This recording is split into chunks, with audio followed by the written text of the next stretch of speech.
Hello, my friends. Welcome. My name is Joe. This is the Joe Martino Show. And today we're going to talk about quantities, inches, marbles, ribbon, string. Actually, in reality, we're just going to use those to talk about life and time. How are we spending our time? Let's kick it off. This is the Joe Martino Show. You're listening to The Joe Martino Show, a podcast dealing with all things emotional, relational, and human nature. Joe is a licensed counselor in the state of Michigan, specializing in relationship therapy. He is also the author of the book, The Emotionally Secure Couple. All advice offered in this episode is offered for entertainment and educational purposes only. Enjoy the show. All right, welcome back. I hope your day is going well. Whatever's going on with your day, I hope your new year is going well. I want you to do an exercise with me. I want you to consider how long you have to live. I know this is a exercise that is one that sometimes I get a lot of pushback on. And I typically ask a lot of questions about, how do you win at life? How you know if you have successfully accomplished the things in your life you want to accomplish. And I'll get pushback on that. Often people will be like, well, maybe my goal is to just survive the year. And I'm always like, yeah, you know what? That's a great goal. There are times that's a great goal. Probably we need to add to it though, right? Like I want to survive the year. I don't need to do anything great. I had somebody tell me one time, well, this is not, I think they read a blog post. I don't know for sure. Not one of mine. I think they read someone else's blog post. Incidentally, if you don't know, this January, be on the lookout at joemartino.com to your blogs that you might want to get to. If you want a blog post directly to your email, we can do that too. That is all coming. The posts are written and they are ready to go. They are just getting ready to kick off. But so anyhow, back to my story. I think this person read a blog post and I read something about how this isn't my year to drink a gallon of water or to cook 3 home cooked meals a night a week. I guess 3 home cooked meals a week, right? 1 a night. Awesome. I get that. But when I talk about how do you know what win at life, those are things that you do. And one of the things that I've talked about for years is this reality that there is a difference between task and relationship tend to hold each other in tension. And a lot of times when I talk to people and we talk about how do they know if they win at life, what they actually talk about is their task. They talk about the things that they want to accomplish, which is great. I have things that I want to accomplish. I have things that I thought I wanted to accomplish that I walked away from. Incidentally, next week, we're going to talk about how often we walk away from things. I watched The Hunger Games, Ballad of Snakes and Birds with my kids, and it struck me that we're really not all that far from a world like Pan Am, the world that that movie or those books inhabit. And I want to talk about that. But, there is other things. So like, okay, awesome. You just want to survive the year and you're going to eat microwave meals all year. Knock yourself out. Like, I legitimately do not care what you eat. Well, Joe, what about health? Yeah. I don't care if you don't go to the gym. I don't care if you don't write a book. But what about things like I'm going to be present? My goal is to be present. Wherever I'm at, wherever my feet are, I'm going to be present. My goal is to be more empathetic. My goal is to be whatever it is. How are you going to measure your days? Because you're going to measure them. When you're done, when you get to the end of this year, you're going to look back and you're going to measure them. And what will that look like for you? And so one of the things that I have found helpful is I tell people, I want you to get out a sheet of paper and write numbers in sequence and going down. So you're going to waste a sheet of paper here, but write 1 to 85. So 1, 2, 3, 4, 5, 6, 7, 8, etc. to 85. If you don't want to do a piece of paper, buy some marbles and count out 85 marbles. You could also draw 85 squares. You could take a ribbon or a string and measure out 85 inches. I don't care. I just need something that you can break down into 85 parts, and it has to be something visual. I did have somebody one time ask me, well, could I do 42 and a half inches? So every half inch makes up one part. So it's technically 85 parts. Sure. Whatever works for you, I want you to do that. I'm waiting. Go ahead. Okay. Now, see, this is the danger in this medium because I know a lot of people tell me they listen to this while they drive, which I think is awesome, but you won't do this exercise. That's my fear. I really want you to do this exercise. Okay, now, if you're a woman, you, on average, will live to 85. That means some of you who are listening to this, who are females, are going to die before 85. That means some of you are going to live well past 85. But on average, women live to 85, maybe 87. I have to be honest, I didn't look up the data right before I went to do this. So it might be 87. I usually go to 85. They live to be around 85. Men live to be around 75. So if you're a woman, start to 85 and hold it and come back to whatever your age is right now. So if you have the marbles, count out, right? Whatever. If you are 40 right now, I need you to separate 45 marbles from the rest. Move them aside. If you're a man, I need you to take whatever age you are now, we'll stick with 40. I need you to separate 35 marbles. I need you to cut off 35 squares. Whatever it is, take 35 away, put them aside. The 40 that you have, you're never going to see them again. They're done.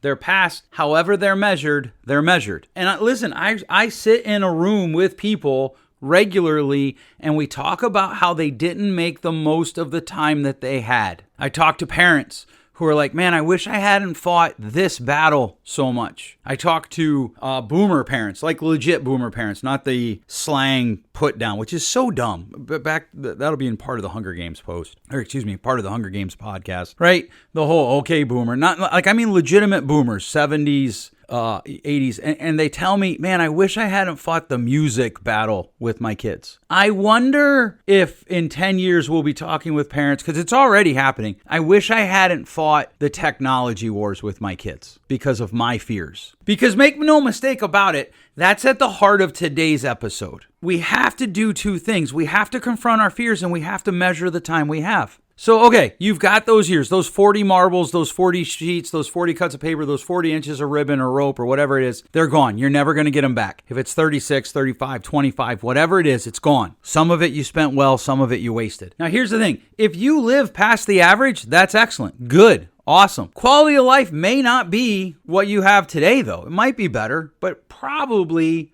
not. Right? But if you live the next, if you live past whatever your average is, 85 or 75, that's awesome. But here's my question. The numbers that you have left, what are you going to do with them? How are you going to spend them? How are you going to utilize them? Are you going to spend them chasing something that matters? There's this real life story, because I'm the person in the story. A number of years ago, there was a 16-year-old girl. I don't know if you remember this or not. Some of you have no idea what I'm talking about. Some of you might remember it.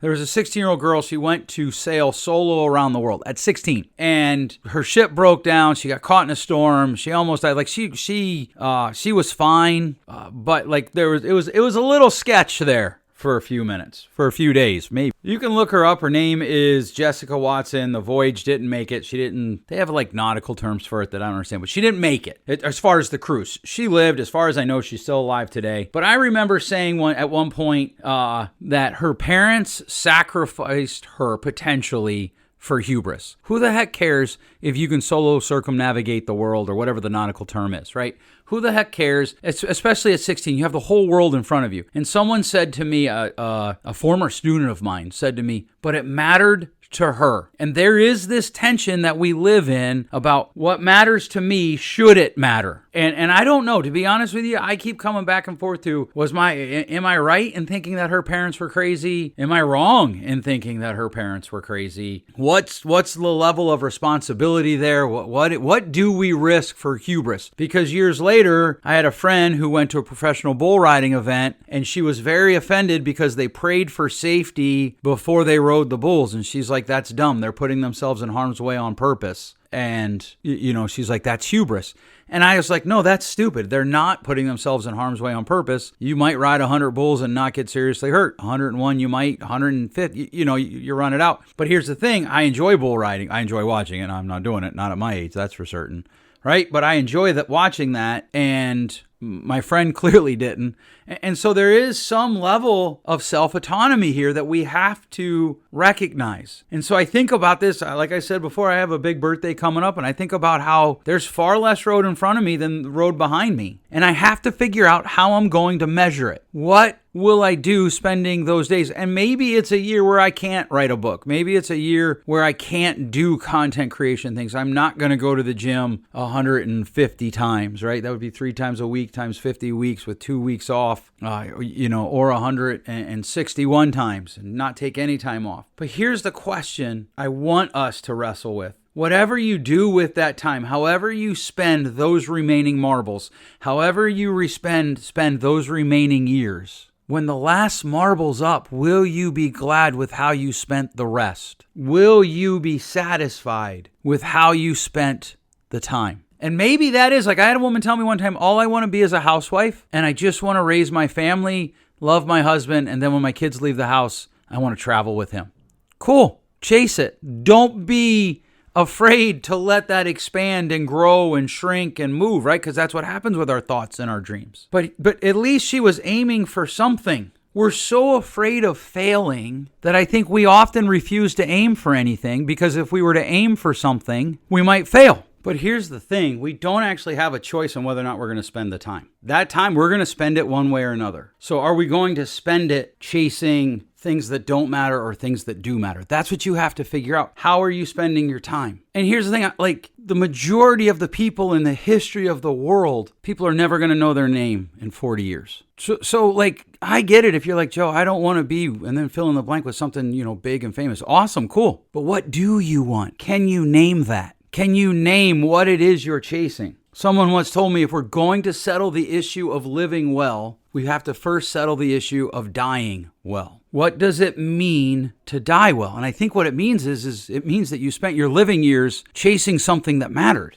I wonder if part of the reason that we're afraid of death is because we know that we don't often spend our lives doing things that matter. And I want to be clear. Like, I was talking to somebody and he was like, look, dude, you know what my greatest goal is in life? It's to just build a future for my kids. I want my grandkids, so his great-grandkids, to know my name. That's what I want. And if I can spend my life building my family, building values into my family, teaching my kids values by how I live, and then to their kids and their kids' kids, then I win. Awesome. He knows what he's shooting for. That's the question I have for you. So the question I have is, as I said last week, the beginning of a new year is an awesome time to just stop and consider, what am I going to do with the time that I've been given? So what are your values? A fun exercise that I do with people is I say, okay, write out where you spend your time. Do a time audit for the next 2 weeks of your life. So if you wake up at 7 a.m., you write down 7 a.m., woke up. You do all the things to get ready from 7 to 7:30.